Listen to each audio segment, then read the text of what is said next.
Welcome back. All right, so quick news of the day video for all you fine people for your Thursday, January the 5th. Starting off with the Winnipeg Jets, who've been dealing with a lot of injuries. They're close to getting Ehlers, Perfetti, Schmidt back.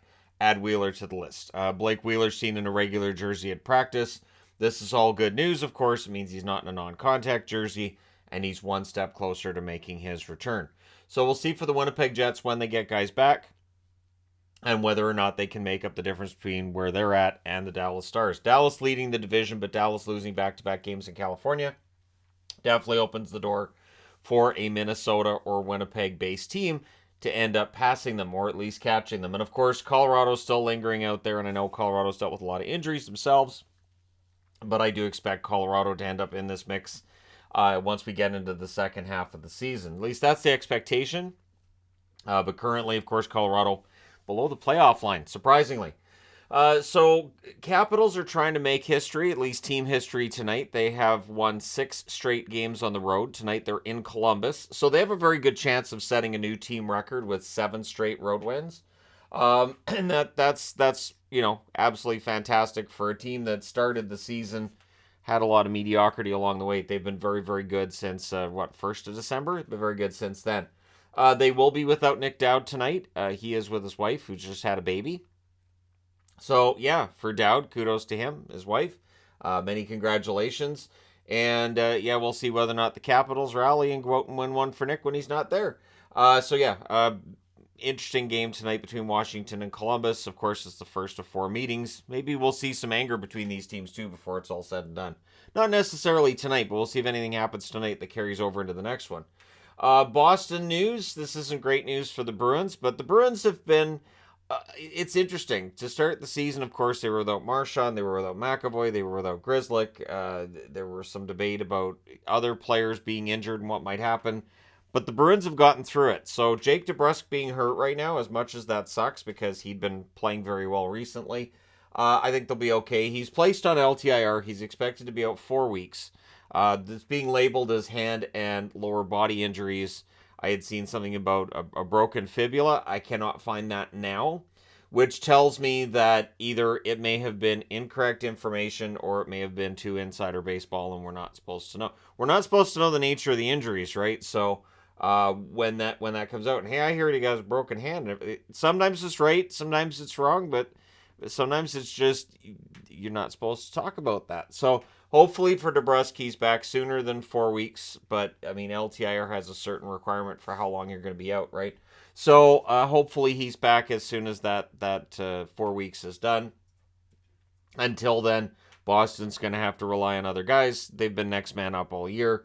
Chris Wagner's been recalled. One thing with Boston is they have a lot of depth in the organization. Wagner's a good 4th liner when he gets thrown in there. So, yeah, I think Boston will be okay. But for DeBrusk, it's tough break because he was in the midst of one of his better seasons in Boston. He's been very good. Jim Montgomery, definitely something with Montgomery's coaching works very well for DeBrusk and just for the Bruins in general. Of course, yesterday, right after I'd posted the news video, Max Pacioretty came off of the IR. Can't wait to see what happens right after this one posts.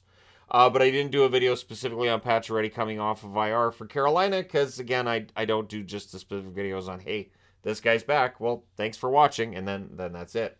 I guess I could do shorts where I do that, but, again, we'll see.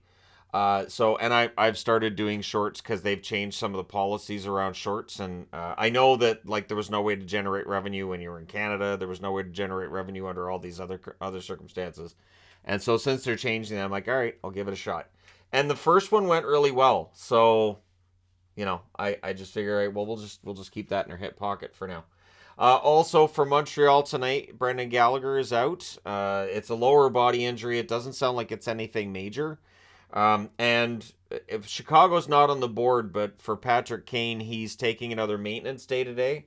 Feels like they're being overly cautious, and it makes sense. This is the guy that they're planning on turning around at the deadline and moving, in all likelihood anyways, although that hasn't been 100% confirmed, and he hasn't officially started being shopped around. They're not shopping him yet, but Kane's being taken care of just because they don't want to, lose that asset.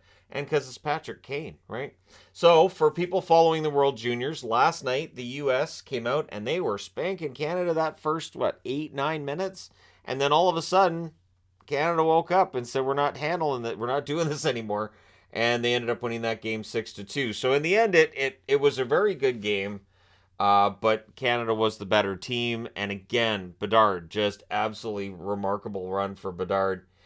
Canada will play the gold medal game against Czechia. That starts at 6:30 p.m. Eastern, 3:30 p.m. Pacific. And this is why I have not been doing recaps of the World Juniors. So tonight in the NHL, there's 10 games. 6 of them start at 4 o'clock. This would make this the 7th game that would be getting watched and all of that at the same time. And so I would not be able to give it the proper amount of time that a gold medal game needs for a recap video. The bronze medal game is at 2:30 p.m. Eastern, which is 11:30 a.m. Pacific, between Sweden and USA. The bronze medal game, I mean, could I watch and take notes? Yes, but it seems odd to do the bronze medal and not the gold medal. So, as this channel is known for the previews and recaps of all the things NHL, that's where I end up going with it. And so I do hope that Canada wins. I will keep an eye on it like I watched last night's game, in between watching bits of the other games that I was watching as well, making sure I didn't miss any of the NHL action. But yeah, that was a really good game for Canada yesterday. We'll see if it rolls over into today. And again, there was so much made of that first loss in the tournament against Czechia. Now we'll see if they can do the same again. But I mean, for Canada, they're in the gold medal game. So all of the discussion about, what's wrong, in the end, they're still in the gold medal game. So there you go. Just as I'd expected, Canada usually rises to the occasion come medal time. Let me know your thoughts in the comment section below, as always, regarding any of these items. Don't forget to hit like and subscribe if you're browsing your way through. You just happened upon this video. Thank you guys so much for watching, for all your support. I will talk to you again soon.